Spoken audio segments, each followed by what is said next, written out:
जब सांसद ही सुरक्षित नहीं है तो अब सांसद लोग अब डरो नहीं, लड़ो, सड़क पे चलो, ये चलो, नहीं तो बचोगे नहीं कोई कि आ गया तो कोई नहीं बचेगा। आप पता लगा कि अभी तो सांसद लोग सस्पेंड किए जा रहे हैं, उसके बाद सांसद लोग को वही पता लगा कि मार्शल पिटाई शुरू कर दी। बुद्ध की धरती से आया हूँ और बुद्ध की धरती से आया हूँ।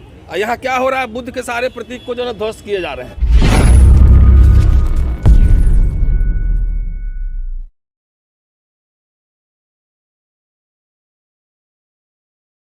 लग रहा है कि भारतीय गणराज्य इंडियन रिपब्लिक पर आरएसएस और बीजेपी ने कब्जा कर लिया है और मुझे इसमें कोई अचंभा नज़र नहीं आ रहा है। अगर जो साथी लंबे समय से जानते हो उनको ये पता होगा कि हमारे जैसे तमाम एक्टिविस्ट पिछले 10 वर्षों से संघीय आरएसएस सरकार के खिलाफ लड़ रहे हैं, क्योंकि इतिहास के छात्र होने के नाते हम जानते हैं कि इनकी आस्था मनुस्मृति में है, संविधान में नहीं है। जब संविधान सभा बना था उस समय भी कहते थे कि हमारा संविधान तो मनुस्मृति है, ये संविधान जो है भारतीयता के हिसाब से नहीं है। तो जहाँ एक तरफ संविधान एक प्रोग्रेसिव स्टेप था, उसका उस समय संविधान सभा में विरोध के पक्ष में साम्यवादी भी थे, समाजवादी भी थे, लेकिन उनका थ्योरेटिकल डिफरेंस था, उनका एक प्रोग्रेसिव डिफरेंस था।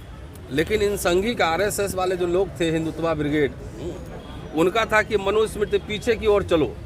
तो ये सरकार इसी संविधान का इस्तेमाल करते हुए आई है, लेकिन कोई संवैधानिक मर्यादा नहीं। जो भी यूनिवर्सिटी में चाहे संसद में, मैं आज तो यही कह रहा था ना कि जब सांसद ही सुरक्षित नहीं है तो अब सांसद लोग अब डरो नहीं, लड़ो, सड़क पे चलो, ये चलो, नहीं तो बचोगे नहीं कोई। तो ये समझ लीजिए कि लग रहा है कि जैसे अंग्रेज लोग आके कब्जा किया था ना भारत पे, वैसे लग रहा है कि संघीज ये कब्जा कर लिया है इंडियन रिपब्लिक पे और कॉन्स्टिट्यूशन पे। क्योंकि कॉन्स्टिट्यूशन सबसे पहले आईपीसी इनके मनुवाद के ऊपर सबसे पहला ब्लो था, जिसमें कानून के नज़र में एक माना गया था, सबको एक ही अपराध के लिए सबको एक तरह की सजा। संविधान दूसरा ब्लो था।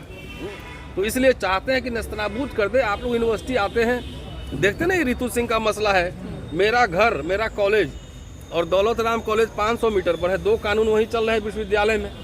तो ये तो खुला एक वैचारिक युद्ध है, इसमें पीछे हटने की बात नहीं है। बाबा साहब ने तो समराइज कर दिया है कि भाई ब्राह्मणवाद अपवादवाद की लड़ाई है, ये सिंगौल और अशोक स्तंभ के बीच की लड़ाई है, ये मनुस्मृति और संविधान के बीच की लड़ाई है। तो ये तो लड़ाई लड़नी ही पड़ेगी, जो डरेगा बचेगा कोई नहीं। लेकिन सर बीजेपी अब मिक्री को लेकर घेर रही है विपक्ष को। अब उनके पास कोई मुद्दा ही नहीं है, उनके पास मुद्दा ही नहीं है। जितने अमर्यादित तरीके से बीजेपी के सांसद और लीडर्स व्यवहार करते हैं, चाहे चुनाव मैदान के दौरान हो, चुनाव प्रचार के दौरान हो, चाहे संसद के अंदर। रमेश बुद्धू ने क्या कहा था, याद है ना सब? वो उनके पास मुद्दा ही नहीं है। अब तो विपक्ष को चाहिए, मैं तो बार बार कह रहा हूँ, आज मैं कह भी रहा था, मनोज जी बगल में बैठे हुए थे, कि अब विपक्ष को भारत पूरे अखिल भारतीय आंदोलन चलाओ इनके खिलाफ, ईवीएम के खिलाफ, इनके नीति के खिलाफ। अब पूरा भारत बंद करो, इसको आह्वान करो, कॉल दो कि पूरा भारत बंद करो, एकदम चलो लड़ो इनसे सड़क पे। हर तरीके से छल कपट प्रपंच षड्यंत्र, वो हर तरीके से हर जगह चल रहा है। तो क्या विपक्ष को भी समझ में नहीं आ रहा क्या करना चाहिए इस टाइम? नहीं, समझ में तो जाहिर आ रहा होगा, लोग नेता लोग हैं, उनको ज़्यादा आइडिया होगा, लेकिन हम लोग आम एक्टिविस्ट एकेडमिशियन है, जब हम लोग को ये समझ में आ रही है कि यही सरकार 3 बार बहुत बुरी तरह हारी है, इसलिए बिलबिलाई हुई है। किसान के मुद्दे पर, एट्रोसिटीज एक्ट पर, रोस्टर के सवाल पे सब हारा ही था ना, तो बिलबिलाई हुई है। इसलिए जब तक इनसे आर पार की वैचारिक युद्ध नहीं लड़ेंगे विथ ऑल्टरनेटिव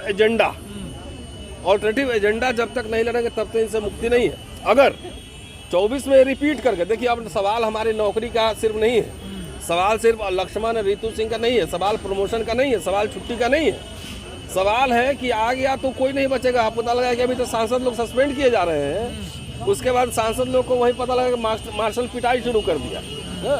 तो इस अभी नहीं समझे तो कभी नहीं समझे। सर धनखड़ कह रहे हैं कि जाट का, किसान का अपमान किया गया है सर संसद में। नहीं तो वो अकेले नेता है क्या? कोई जाति या कोई अकेले नेता है? वो उसमें उपराष्ट्रपति लिखते हैं कि जाट उपराष्ट्रपति लिखते हैं।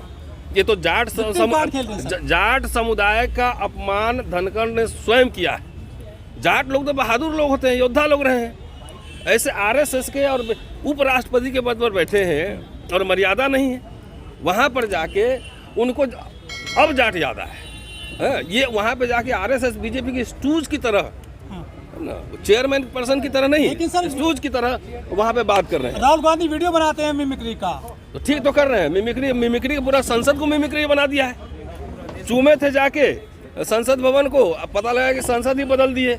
अडवाणी जी को पांव छुए थे, पता लगा मार्गदर्शक मंडल में भेज दिए। तो बाबा साहब का नाम लेते हैं और काम करते हैं पूरा उल्टा। विदेश में जाके मदर ऑफ डेमोक्रेसी बात करते हैं। उनसे पूछ लेंगे जरा 5 रिपब्लिक का नाम बताओ, गणराज्य कौन कौन था, कहाँ कहाँ था, जरा नाम बताओ, तो नाम भी याद नहीं होगा। लेकिन मदर ऑफ डेमोक्रेसी अच्छा कहने में अच्छा लगना चाहिए। मैं बुद्ध की धरती से आया हूँ और बुद्ध की धरती से आया हूँ। यहाँ क्या हो रहा है, बुद्ध के सारे प्रतीक को जो है ध्वस्त किए जा रहे हैं। हर बुद्धिस्ट मोनेस्ट्री पे उठा के देखिए, हर जगह कब्जा किया हुआ है। यहाँ बाबा साहब ने कहा था नहीं, संविधान पे बुद्धिज्म की छाप है। अशोक स्तंभ है, शेर है, सब अशोक से लिया गया है, बुद्धिज्म से लिया गया है। उसको आरएसएस और बीजेपी बदल कर अब सिंगोल कर दिया। सिंगोल क्या है, राजदंड। वो राजतंत्र सामंतशाही का प्रतीक है। तो ये सीधा, इसमें कोई कंफ्यूजन हमें नहीं है। अब हम लोग अपने लिए थोड़ी लड़ रहे हैं, व्यक्तिगत लड़ाई है ही नहीं। ये हम आने वाली पीढ़ियों और देश कैसा हो, स्वस्थ हो, एक रिपब्लिक, एक हेल्दी रिपब्लिक रहे, इसके लिए हम लोग हमारी लड़ाई था। सबको एक ही अपराध के लिए सबको एक तरह की सजा। संविधान दूसरा बुलंद है, तो इसलिए चाहते हैं कि नेस्तनाबूद कर दे। आप लोग यूनिवर्सिटी आते हैं, देखते नहीं, रितु सिंह का मसला है, मेरा घर मेरा कॉलेज और दौलत राम कॉलेज 500 मीटर पर है। 2 कानून वहीं चल रहे हैं विश्वविद्यालय में।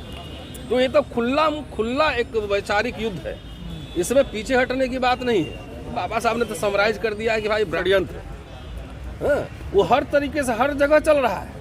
तो क्या विपक्ष को भी समझ में नहीं आ रहा क्या करना चाहिए इस टाइम? नहीं, समझ में तो जाहिर आ रहा होगा, लोग नेता लोग हैं, उनको ज़्यादा आइडिया होगा। लेकिन हम लोग आम एक्टिविस्ट एकेडमिशियन है, जब हम लोग को ये समझ में आ रही है कि यही सरकार 3 बार बहुत बुरी तरह हारी है, इसलिए बिलबिलाई हुई है। किसान के मुद्दे पर, एट्रोसिटीज एक्ट पर, रोस्टर के सवाल पे सब हारा ही था ना, तो बिलबिलाई हुई है। इसलिए जब तक इनसे आर पार की वैचारिक युद्ध नहीं लड़ेंगे विथ ऑल्टरनेटिव एजेंडा, वो हर तरीके से हर जगह चल रहा है।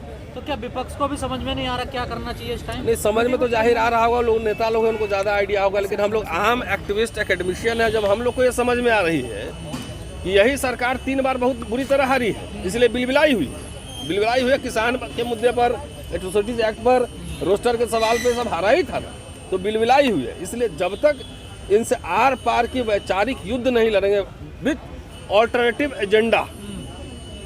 एजेंडा जब तक नहीं लड़ेंगे तब तक इनसे मुक्ति नहीं है। अगर 24 में रिपीट करके देखिए, अब सवाल हमारी नौकरी का सिर्फ नहीं है, सवाल सिर्फ लक्ष्मण रितु सिंह का नहीं है, सवाल प्रमोशन का नहीं है, सवाल छुट्टी का नहीं है। सवाल है कि आ गया तो कोई नहीं बचेगा। आप पता लगा कि अभी तो सांसद लोग सस्पेंड किए जा रहे हैं, उसके बाद सांसद लोग को वही पता लगा कि मार्शल पिटाई शुरू कर दिया।